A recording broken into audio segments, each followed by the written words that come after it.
And welcome to King's Community Live, Jerusalem. We are live from Jerusalem with Pastor Chad. And Pastor Veko. Yeah, we are both pastors in a Messianic congregation. Is this a Messianic congregation? It is. That's how we identify, because we intentionally build our community on the Jewish roots of faith. We follow the biblical calendar of the Lord.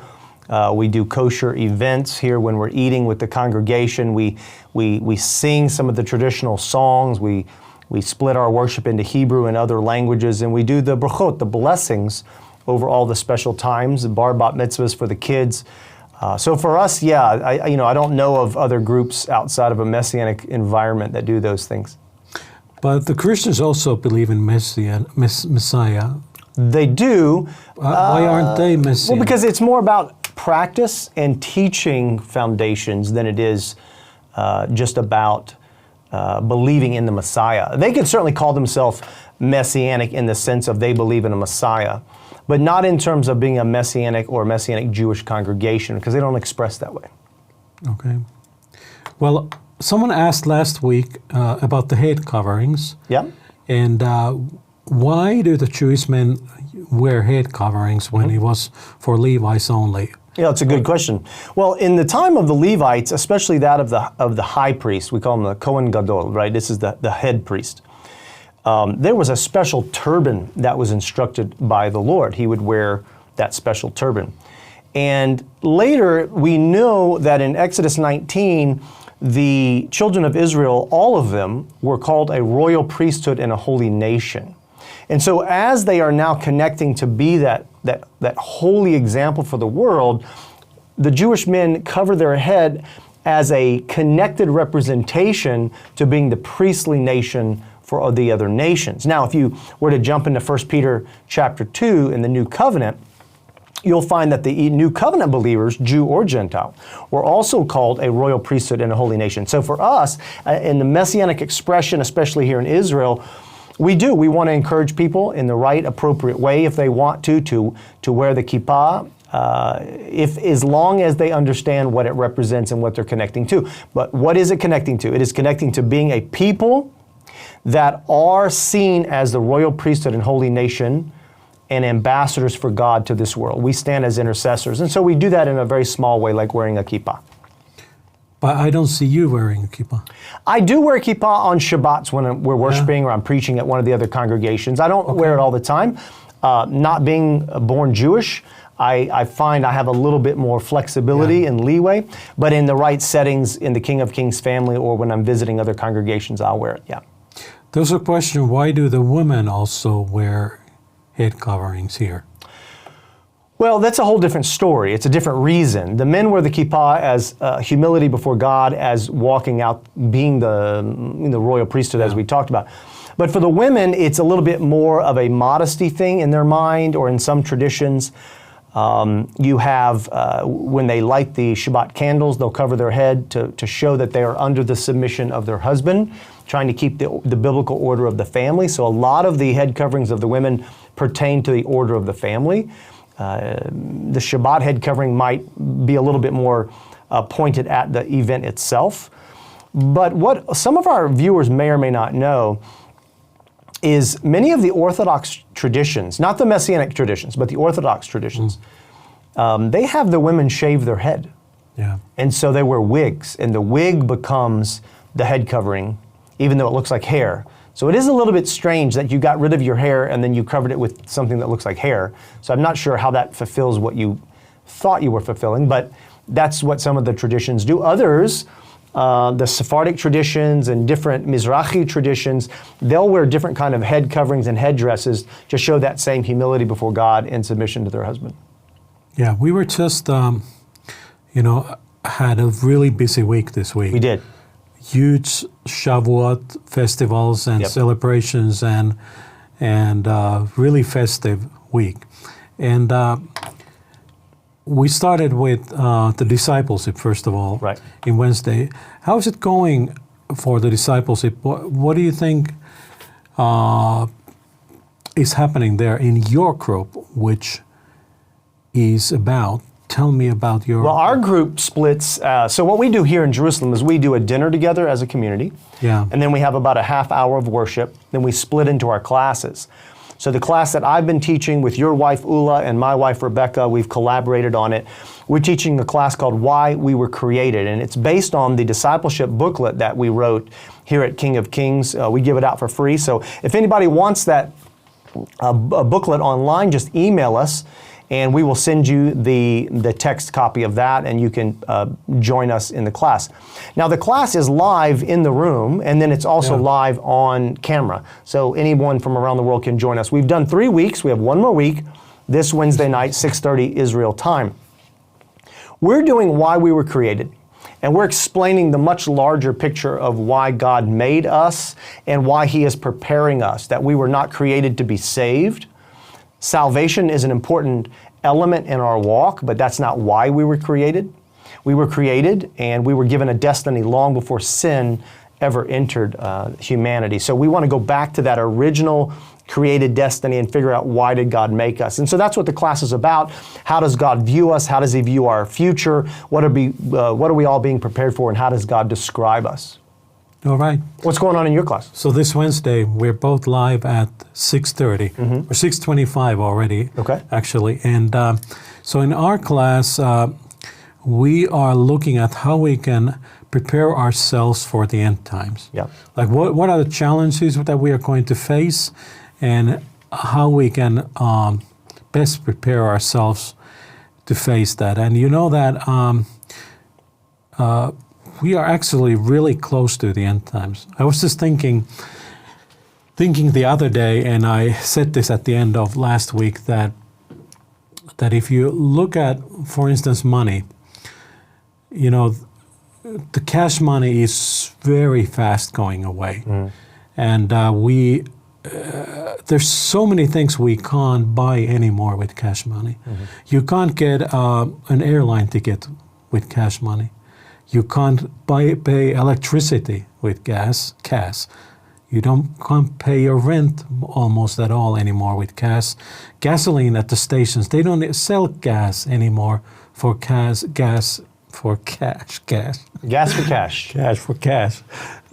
In Finland, this is a bigger problem than in Israel. In Israel, you can still do some, but not much. So bakeries in Israel stopped taking cash, by the way. Then taxes, Arnona, you know, the city tax, insurance, even parking, they stopped taking cash at our parking lot here in Klal, in city center of Jerusalem, and I think many other parkings. No more cash. And, you know, it's going to this direction that all the suppliers are ready for the mark of the beast. They have the system already to scan you. Sure. You're just missing a chip. And while they take the cash away, everyone starts paying with their phones or credit cards, and it's a chip there. Soon the chip will be in your hand, and that's the only form of payment. But besides this, there's this, you know, a bigger issue where you see that there's a lot of anti-Semitism in the world, like it's predicted. And you know, when we as believers look at anti-Semitism as something like, okay, they're just hating the Jews. You know, we are the next stop as believers in Jesus or Yeshua, and it's coming to us next. And we are all in the same boat, and we can see the marks of times. And then when you look at church gatherings, for instance, many churches look like theaters today. They look like they're running a show or performance, and hardly ever we see announcement of a prayer meeting. Many have let go of, you know, regular prayer meetings. You know, we have the Summit Prayer Tower where we have prayer, and we have staff prayer, and you know, I have devotionals, you have devotionals every day, and it's very important to hold on to these things. And so what are the things we can do to not, that our love doesn't grow cold to Yeshua and to other people, are those topics that we are talking there.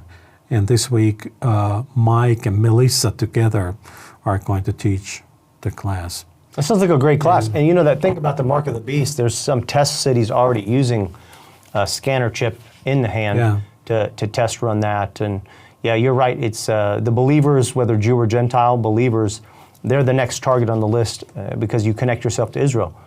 And as we've already seen with Iran, why were they bombing all the Arab nations in the region at this last war? Is because those Arab nations had done business with Israel. So if you attach to Israel, you get attacked, and we've already seen that in the physical realm. And you know that the Arab nations who were the hardest nations for anti-Semitism, some 50 years back or 80 years back, and they pushed out all the Jews. Today, actually, anti-Semitism is the lowest in most of the Arab countries because of the war of Iran. And we see this friendship, the Abraham Accords and the current war friendship happening. And it's super interesting to see that. Yeah, it is. That God is turning things around. Well, the geopolitical situation in our region has changed dramatically with some significant players being very friendly toward Israel now, being partners, especially in the business realm, the Abraham Accords. And now this Council of Peace, when we're trying to figure out what's going to happen with this Board of Peace, what's going to happen with Gaza, whenever we settle all that. And it looks like Iran is going to be left on the outside of a lot of that. They've been the bully of the whole Middle East region for a long time. And I think a lot of these other nations are finally speaking up and saying, we're tired of being treated this way. We want to work with more sane, intelligent people. Yeah, and you see the ICN-19 highway from Egypt to Syria to Lebanon. It's super interesting to see that these nations are kind of becoming friendlier to Israel and pushing the extremists out and not wanting them anymore. And end times. End times. Sounds like a great class. Everybody should join us. Yeah, amen. You have the chance. 6:25 this Wednesday. There you go. And the guys, we have Amira and Carl posting the links there for you if you want to follow. There's 2 different links, one for each of our lessons. And so you mentioned briefly about Iran. Now the situation in the lands, there's a ceasefire, new ceasefire almost announced 60 days of peace or something. Or not missiles, Yeah. And how do you feel about it? I don't know. All my reading today said that the negotiations that happened over the last 48 hours made progress, but we've heard this before. Are they going to let go of the enriched uranium to which they used to build nuclear weapons? It's yet to be seen. And will they stop funding the proxy terrorist groups like Hamas, Hezbollah, and the Houthis? That's yet to be seen. And will the Iranians let go of any of the, what they've done is hold the hostage the Strait of Hormuz. They got to let go of those 3 things. They're all red lines for the United States. So let's see how it goes. But we're hoping it goes well, but I don't know that in this ideological type of a country, you're going to get intelligently thoughtful plans from people. Yeah. Well, time will tell. And this week, you're going to preach the second part of your Shavuot series. Yep. And you left it off a little bit midway. What are we going to see today happening? Well, last week we talked about it's not fair to accept the blessing of the priesthood without the responsibility of the priesthood. Yeah. We talked about that. Today we're going to pick up a little bit of God's markers. We call it the math of God. The math of God and all the numbers that mean something for us during this holiday. And then we're going to end with a very unusual biblical story that should teach us some great lessons tonight. Wow. Look forward to that. Yeah, it's going to be fun. And we'll keep you in suspense, but we will go very soon to the service. Thanks for joining us today.